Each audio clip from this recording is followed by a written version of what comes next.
नमस्कार, मैं veteran Praveen, border से लेकर पत्रकारिता तक न डरूंगा न झुकूंगा। मैं बोलूंगा देश के लिए, अपनों के लिए।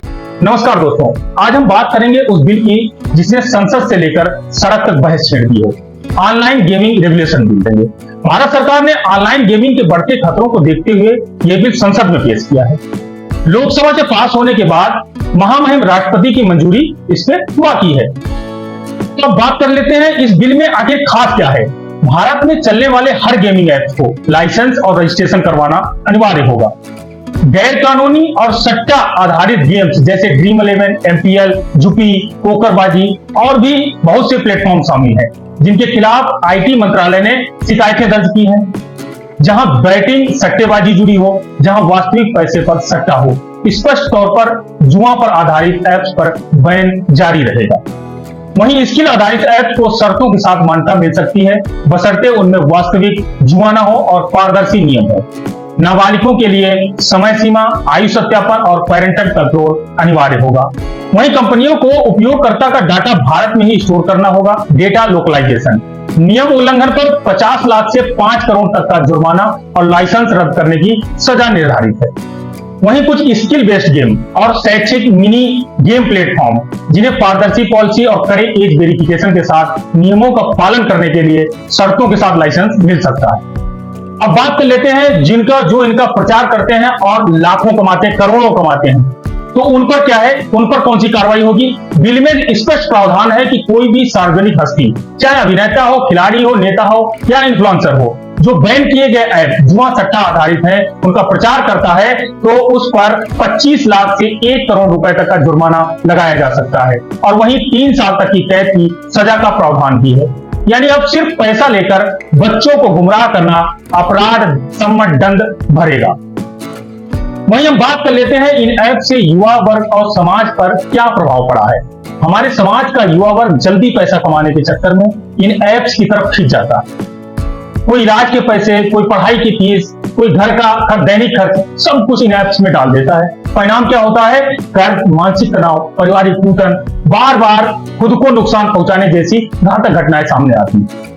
अब जरा समझिए, ड्रीम 11 जैसे प्लेटफॉर्म का मॉडल क्या है। एक उदाहरण के लिए मैं आपको समझा रहा हूं। मान लीजिए एक लोकप्रिय मैच में 1 करोड़ लोग इन्वेस्ट करते हैं, वो 30 से 50 रुपए इन्वेस्ट करते हैं। अगर औसतन मान ले तो 40 रुपए लिया, तो उस मैच में कुल राशि 40 करोड़ इकट्ठा होती है। इनमें से इनाम केवल कुछ विजेताओं को मिलता है, बहुत बड़ा हिस्सा प्लेटफॉर्म और कमाई कमीशन में चला जाता है। मतलब करोड़ों लोगों की छोटी छोटी रकमें मिलाकर बड़ी राशि बनती है, पर इनाम सीमित लोगों को मिलता है और इसीलिए इसका सामाजिक असर बहुत ही गंभीर। सरकार भी मानती है, सरकार का तर्क साफ है कि सरकार मानती है कि इससे राजस्व संरचना बहुत प्रभावित हो सकती है, पर उसका प्रमुख तर्क यह है कि बच्चों और परिवारों की सुरक्षा पहले है, उनके भविष्य की चिंता राजस्व से ऊपर है। हर माँ बाप के लिए यह बिल राहत की खबर है जो अपने बच्चों की लत से परेशान है। वहीं अब विपक्ष और कंपनियों की आपत्ति पर नजर डालते हैं। विपक्ष क्या कहता है? विपक्ष तो हर जगह सवाल उठाता है, चाहे वो कोई भी मुद्दा हो। विपक्ष का कहना है कि सरकार इस कानून के जरिए डिजिटल स्टार्टअप पर सेंसरशिप और नियंत्रण बढ़ाना चाहती है। विपक्षी दलों का आरोप यह भी है कि सरकार युवाओं की स्वतंत्रता और डिजिटल इंडिया के दायरे को सीमित कर रही है। कई गेमिंग कंपनियों का कहना है कि अगर इतना सख्त कानून लागू होगा तो विदेशी निवेशक भाग जाएंगे और हजारों लोगों की नौकरियां चली जाएंगी। वहीं कुछ संगठन यह भी तर्क दे रहे हैं कि स्किल गेम और जुआ को अलग अलग परिभाषित करना आसान नहीं है और सरकार इससे गम पैदा कर रही है। अब एक सवाल और खड़ा होता है, क्या सिर्फ गेमिंग ऐप्स बंद किए जाएंगे? ऑनलाइन लोन ऐप्स का मसला भी उठ रहा है। एक सवाल है कि सरकार उन ऐप पर भी कार्रवाई करेगी जो 2 मिनट में लोन देकर भारी ब्याज लगाकर मध्यम वर्गियों को नष्ट कर देते हैं।